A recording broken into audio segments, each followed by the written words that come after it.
BJP बहुत प्रयास कर रही है वहाँ पे, बात ठीक है, और हम जितना वहाँ पूछ रहे हैं कि बीजेपी हो सकता है पहले से पिछले चुनाव से बेहतर कर जाए, लेकिन गैप बहुत है अभी दोनों में, 10% का वोट का अंतर है।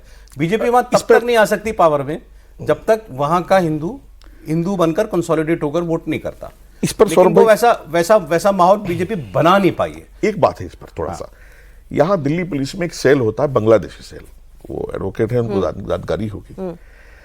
जितने बांग्लादेशी पकड़े गए, आप आरटीआई डाल के, ये हमारी कोई सी भी सिस्टर ला के देंगी आपको रिकॉर्ड, सबके पास बांग्लादेशियों के बंगाल का वोटर आईडी कार्ड और बंगाल का आधार कार्ड मिलेगा आपको, मुर्शिदाबाद का, मिदनापुर का, फलाने का, ढीमा का। वो सारा बांग्लादेशी ममता ही जी का वोटर क्यों है? जो अभी एसआईआर की बात हो रही है, तो फिर ममता जी एसआईआर कैसे होने देगी? ममता जी जानती है कि मैंने 1,90,80,00,000, मुझे कोई कल पॉलिटिकल आदमी बता रहे थे कि कोई 90 लाख के आसपास वोटर बांग्लादेशी बंगाल में है, और मैं तो 85 को जानता हूं, मेरे पास इतने केसेस हैं। मैं अभी पिछले साल डीसीपी साउथ ईस्ट ने दिल्ली में कुछ बांग्लादेशियों को पकड़ा, तो मैं चूंकि टीवी पर उसकी जानकारी मुझे मिली, तो मुझे टीवी पर बोलना था, तो मैंने और थोड़ा जानकारी निकालने की कोशिश। सबके पास, जितने भी लोग पकड़े गए, सबके पास आधार कार्ड, वोटर आई कार्ड, सब कुछ, जो भी कुछ था वो बंगाल का था। अरे नहीं, अभी वो योगी आदित्यनाथ का स्टेटमेंट है कुछ एक दिन पहले का, कि उन्होंने कहा कि हमें कुछ मामले ऐसे मिले यूपी के एसआईआर में, कहाँ के रहने वाले हैं या कहाँ का जन्म है, तो कोई बता रहा है दिनाजपुर का, कोई कह रहा है कि नौगांव का, असम का, दिनाजपुर बंगाल में है, और वोटर कहाँ का है? संभल का। ये भी है कि केवल बस पेरेंटेज दिखानी है कि मेरी वहां की है। असम में एक चीजें कंट्रोल हो गई है। अच्छा, कमाल की बात है, कॉलोनीज के नाम है बांग्लादेशी कॉलोनी। जब कोई नई बस्ती की बनती है कहीं पर, उसको लोग बोलते हैं कि बांग्लादेशी है। अब ये देखिए, जो नाम होते हैं ना कॉलोनीज को, इसको ऐसे मत सोचिए कि लोग अपने आप से रख देते हैं, वो इसीलिए रखे जाते हैं, जैसे रोहिंग्या बस्ती, बांग्लादेशी बस्ती, इस नाम से होती है बस्तियां, इसी बस नाम से तो बस्तियां होती है। दिल्ली के जो यहाँ कौन सा जगह है,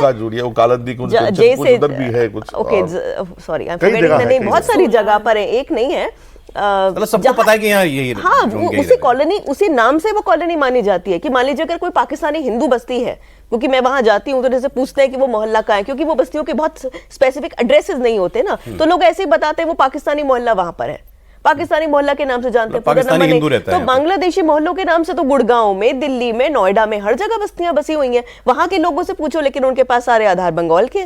तो ये तो ऐसा है, आधार बंगाल, बिल्कुल, वो तो बन जाते हैं ना, उसपे तो इतने अखबारों ने स्टिंग ऑपरेशन किया हुआ है। भी और इन्होंने भी, दोनों ने एक ही बात की कि सारे घुसपैठियों के कागज जो बन रहे हैं वो बंगाल में बन रहे हैं। हाँ, और इस पे इतने अखबारों ने, इतने टीवी चैनल्स ने स्टिंग ऑपरेशंस किए हुए हैं कि जाकर कितने 200-200 रुपए में बन जाते हैं, भी बन रहे हैं। सौरभ भाई, ऑन रिकॉर्ड है ये बात जो हम कह रहे हैं ना भाई, कल को हमें जवाब भी तो देना पड़ेगा ना इस बात का। ये ऑन रिकॉर्ड है, आप दिल्ली पुलिस की बांग्लादेश सेल से मंगा लीजिए, मतलब आधार का स्कैम दिखाकर उसके ऊपर बाकी डॉक्यूमेंट पे डॉक्यूमेंट बनते चले जाते हैं। देखिए, इसमें ग्राम का प्रधान से लेकर जो आपके पूरे सिस्टम में इन्वॉल्व है वो होता है, क्योंकि इवेंचुअली तो उसी भिड़ गया था ना भाई, रोहिंग्या के लिए और बांग्लादेशी के लिए, आपको याद भी तो होगा ना। आपके सबसे लोएस्ट रंग जो ब्यूरोक्रेसी में होता है, उसको लिख के देना है कि हाँ, ये हमारे गाँव का निवासी है, पेपर वर्क वहां से पूरा तैयार हो जाता है, वैसे सारा बन जाता है। एक चीज और बड़ी अच्छी है सौरभ, कि इसी बहाने से एटलीस्ट पूरे देश को ये तो पता चल रहा है कि एसआईआर का विरोध क्यों होता है, ये तो पता चल रहा है कि एनआरसी का विरोध क्यों होता है।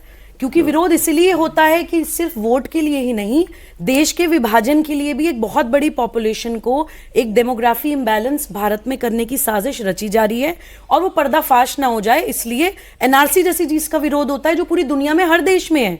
नेशनल रजिस्टर ऑफ सिटीजन, उसका विरोध तक हो जाता है। एक बात मैं और कहना चाहती हूँ सौरभ, आपने भाई से पूछा था कि इसमें बीजेपी का क्या फायदा है।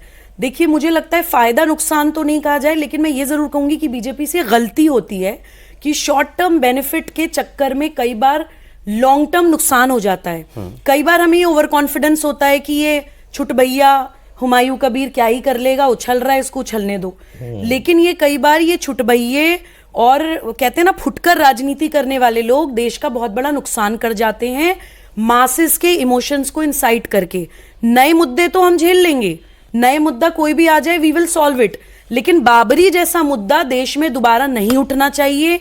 It should be nipped in the bud.